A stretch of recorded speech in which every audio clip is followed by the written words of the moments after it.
जब तुम्हें थोड़ी सी समझ आने लग जाती है और तुम खुद पर काम करने लग जाते हो।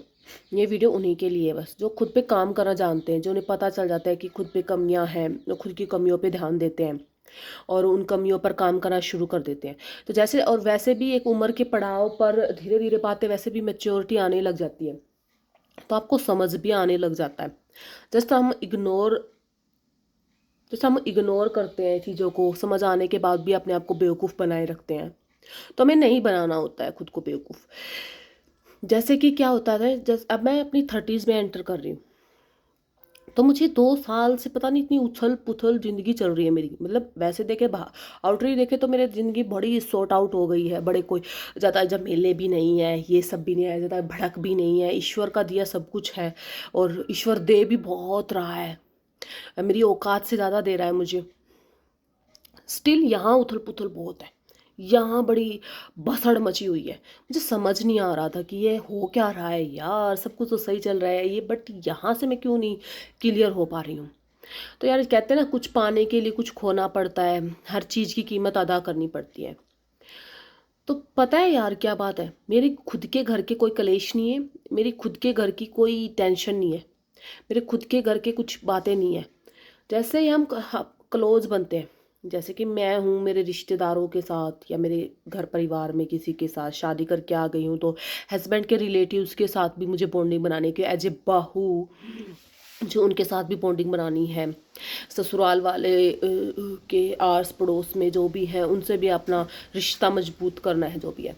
तो उस चक्कर में जब आप किसी के क्लोज जाते हो ना, तो वो क्या करते हैं, फिर वो अपनी मन की भड़ास निकालते हो, बताते हैं कि फलाने के साथ ऐसा है हमारा, वो फलानी ऐसी है, ढिमकानी ऐसी है, उसके साथ ऐसा है, वो हमारे साथ ये पॉलिटिक्स करती है या ये खेल खेलती है, ये षड्यंत्र रचती है, ये चालाकियाँ करती है, जो भी है। तो मैं उस भावनाओं में बह जाती हूँ। अरे फलाना ऐसा है, ओहो, लगती तो नहीं है।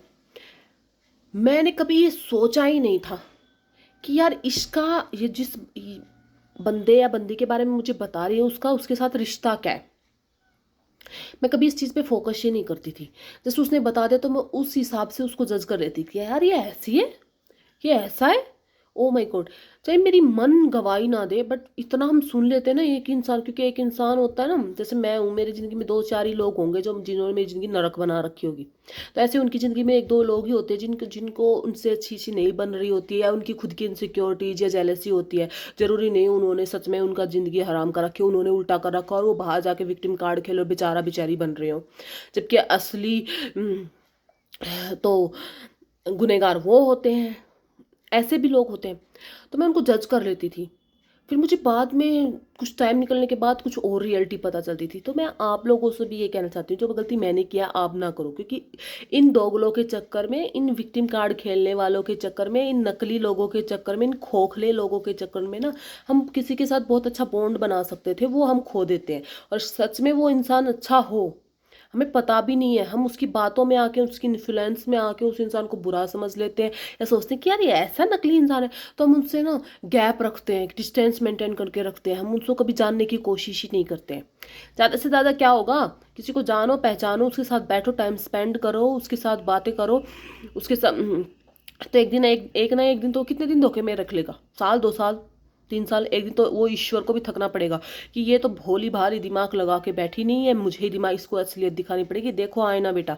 तो वो हम नहीं देख पाएंगे, तो वो ईश्वर हमें उसका आईना दिखाएंगे, फिर हमें समझ में आ जाएगी ये इंसान ऐसे नहीं है। तो यार जैसे सास बहू का रिश्ता है, बहू अगर सास की बुराई करिए तो ये कॉमन है, होता है। सास अगर किसी बहू की तरफ बुराई कर रही है तो उसका देखना पड़ेगा कि ये रिश्ता क्या है। ननद भाभी है, देवरानी जिठानी है, सास ससुर है, जो भी है, नॉर्मली ये इन्हीं रिश्तों में नेगेटिविटी होती है। आस पड़ोस में है देवरानी ये सब रिश्ते हमने इतनी भसड़ मचा रखी है, और हम इनके चक्करों में ना दूसरे इंसान को गलती सोचते हैं, उसको कभी समझने की कोशिश नहीं करते हैं।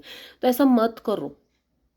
आजकल चालाकियों का दौर है, चुगलखोरों का दौर है, इतने नार्सिसिस्ट लोग हैं, एक नहीं पता नहीं कितने मुखौटे पहने हुए रहते हैं, कभी अपनी असलियत आने देती, इतने सातिर हैं, इतनी बातें, इतनी इतनी लॉजिक वाली भगवान वाली बातें चेपते हैं खुद को बचाने के लिए, बस ऐसे निकलना जानते हैं। बस अब इस सिचुएशन से निकल जाए, कोई भी बात चेप के, अगले को भी लगेगा हाँ यार ये तो ऐसा, हाँ ऐसा होता है।